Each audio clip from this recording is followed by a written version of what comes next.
ಜನಸ್ಪಂದನ ಕಾರ್ಯಕ್ರಮ ರೈತರ ಮಗನಿಗೆ ಕನ್ಯೆ ನೀಡಲು ಜಿಲ್ಲಾಧಿಕಾರಿಗೆ ಮನವಿ. ಇಲ್ಲಿನ ಎಪಿಎಂಸಿ ಕಲ್ಯಾಣ ಮಂಟಪದಲ್ಲಿ ಜಿಲ್ಲಾಧಿಕಾರಿಗಳ ನೇತೃತ್ವದಲ್ಲಿ ಕನಕಗಿರಿ ತಾಲೂಕಿನಲ್ಲಿ ನಡೆದ ಜನಸ್ಪಂದನ ಕಾರ್ಯಕ್ರಮದಲ್ಲಿ ರೈತರ ಮಕ್ಕಳಿಗೆ ಕನ್ಯೆ ನೀಡಲು ಜಿಲ್ಲಾಧಿಕಾರಿ ನಳಿನ್ ಅತುಲ್ ಅವರಿಗೆ ರೈತರೊಬ್ಬರು ಮನವಿ ಸಲ್ಲಿಸಿದರು. ನಂತರ ಬಹಿರಂಗವಾಗಿ ರೈತ ಸಂಗಪ್ಪ ಮಾತನಾಡಿ, ರೈತ ಮಗನಾಗಿದ್ದ ನಾನು ಸುಮಾರು 10 ವರ್ಷಗಳಿಂದ ಕನ್ಯಾ ನೋಡಲು ಹೋಗಿ ಸುಮಾರು 1 ಲಕ್ಷ ರೂಪಾಯಿ ಖರ್ಚು ಮಾಡಿದ್ದೇನೆ. ಯಾರೂ ಕನ್ಯೆ ನೀಡಲು ಮುಂದೆ ಬರುತ್ತಿಲ್ಲ. ಮಾನಸಿಕವಾಗಿ ನೊಂದಿದ್ದೇನೆ ಎಂದರು.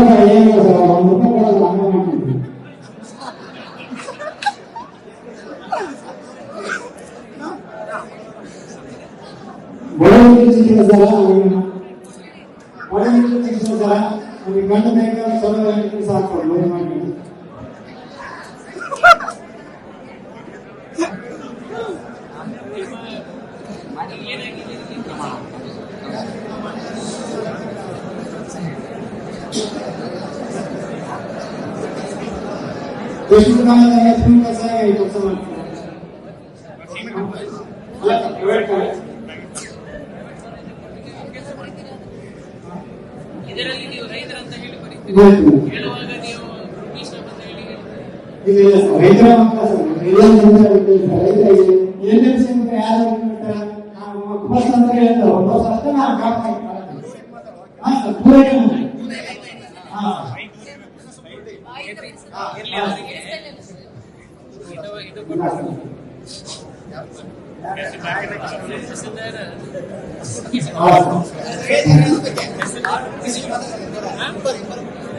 ಅಲ್ಲ ಅವರು ಕರೆಕ್ಟ್ ಆಗಿ ಹೇಳ್ತಾ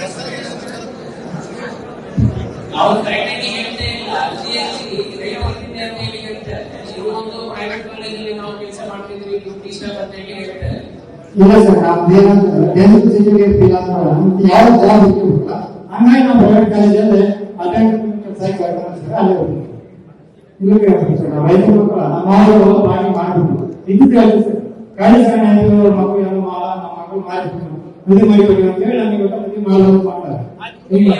ಅಲ್ಲ, ಇಲ್ಲಿ ಊರಲ್ಲಿ ಇರೋದು ಒಪ್ಪಿಸ್ತರಿಗೆ ನಾನು ನಮ್ಮಿಂದ ಮದುವೆ ಮಾಡಿಕೊಡ್ತೇನೆ. ಅವರಿಗೆ ಒಂದು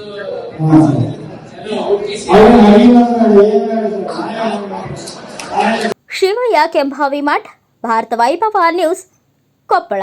Thanks for watching. Read, discuss and debate with editor Dr. Yan Prashant Rao.